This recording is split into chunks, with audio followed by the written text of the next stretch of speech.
Kerana sabda Nabi SAW, "Man sanna sunnatan sayyi'atan fa'alaihi wizruha wa wizru man 'amila biha la yunqasu min awzarihim syai'un." Artinya, barang siapa berbuat amal kejahatan, maka atasnya dosanya dan dosa orang yang mengamalkan dengan dia, padahal tiada dikurang daripada dosa mereka itu suatu jua pun. Dia mulakan dulu dosa tadi, maka orang lain ikut di belakang.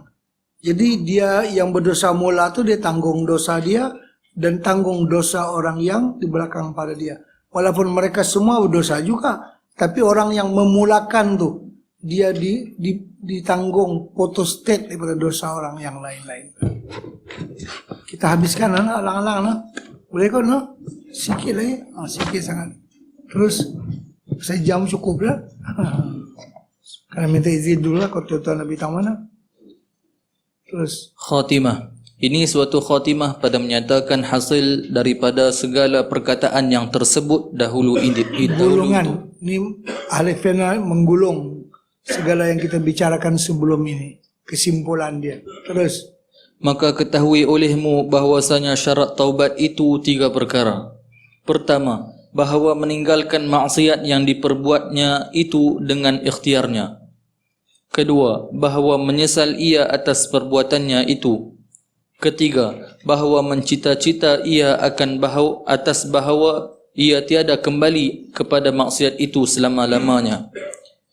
Jikalau ada dosa jikalau ada dosa itu antaranya dan antara Allah Ta'ala, seperti berzina dan meminum arak dan meninggalkan sembahyang 5 waktu atau barang sebagainya. Dan jika ada dosanya itu antaranya dan antara manusia, seperti ada ia menzalim akan harta manusia, maka tambahi olehmu akan syarat yang keempat, iaitu hendaklah ia mengembalikan atas hak manusia yang dizaliminya itu, atau meminta dihalalkan akan dia. Ya, tadi sudah kita bicarakan ni gulungannya saja lagi. Terus, maka jikalau tiada ada yang punya harta itu kerana ia ghaib dan tiada diketahui akan tempatnya atau matinya, maka hendaklah dikembalikan harta itu kepada warisnya. Maka jika tiada engkau dapat akan warisnya dan dapat engkau mensedekahkan kepada fuqara, maka perbuat olehmu akan yang demikian itu. Ya. Artinya tak jumpa ada ahli waris, atau memang tak diketahui siapa dia yang punya. Macam pencuri kasut orang lah, nak bagi balik ke siapa? Walaupun ada lah, mungkin dia masih hidup, ataupun ahli warisnya pun ada, tapi dia tak tahu nak bagi balik ke siapa. Maka orang yang macam ni adalah dia bersedekah kepada fuqara. Terus, maka jika tiada kuasa engkau akan yang demikian itu, kerana ketiadaan bagimu harta, kerana engkau miskin atau fakir, maka hendaklah engkau banyakkan berbuat taat dan ibadah dan berbuat kebajikan dan taubat kepada Allah Ta'ala, serta engkau pohonkan kepada Allah Ta'ala bahawasanya menghalalkan yang demikian itu pada hari kiamat. Dia nak bertaubat, tapi nak ganti hak orang tu dia pun duit tak ada. Dia pun miskin juga. Nak ganti harga kasut orang tu tak boleh. Tapi dia bertaubat, nak buat macam mana? Banyak-banyak minta ampun lah, banyak-banyak beribadat lah. Setengah daripada pahalanya tu dikirimkan kepada yang empunya. Siapa dia tak tahu lah. Wali ashabil huquqil wajibati alaiya. Terus. Dan jikalau ada dosa antaramu dan antara manusia itu, membunuh orang atau melukai akan orang, maka hendaklah engkau serahkan dirimu itu kepada waris mereka itu, atau engkau meminta halalkan kepadanya. Maka jika tiada kuasa engkau akan yang demikian itu kerana ketiadaan warisnya, maka hendaklah engkau taubat kepada Allah Ta'ala bahawa ia menghalalkan yang demikian itu pada hari kiamat. Dan jikalau ada dosamu itu mengumpat-ngumpat orang atau memaki akan dia, maka hendaklah engkau meminta halalkan akan dia, serta engkau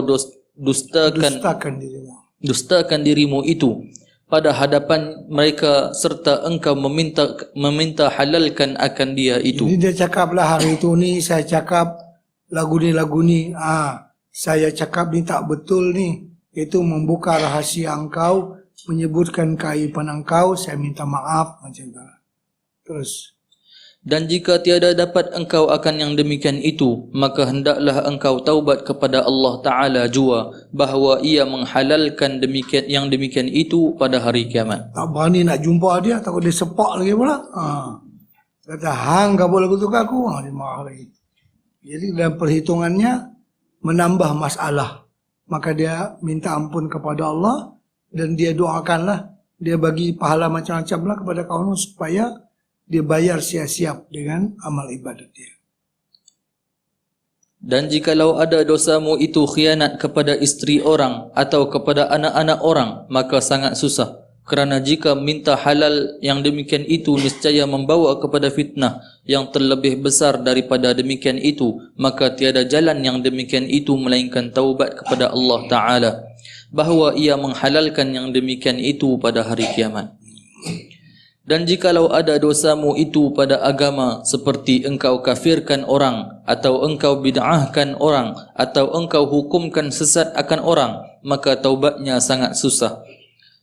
Maka tiada jalan yang demikian itu melainkan engkau dustakan akan dirimu pada hadapan mereka itu serta engkau meminta halalkan akan dia. Maka jika tiada dapat akan yang demikian itu, maka engkau taubat kepada Allah Ta'ala supaya ia menghalalkan yang demikian itu pada hari kiamat. Wallahu arhamur rahimin. Wallahu a'lam bissawab.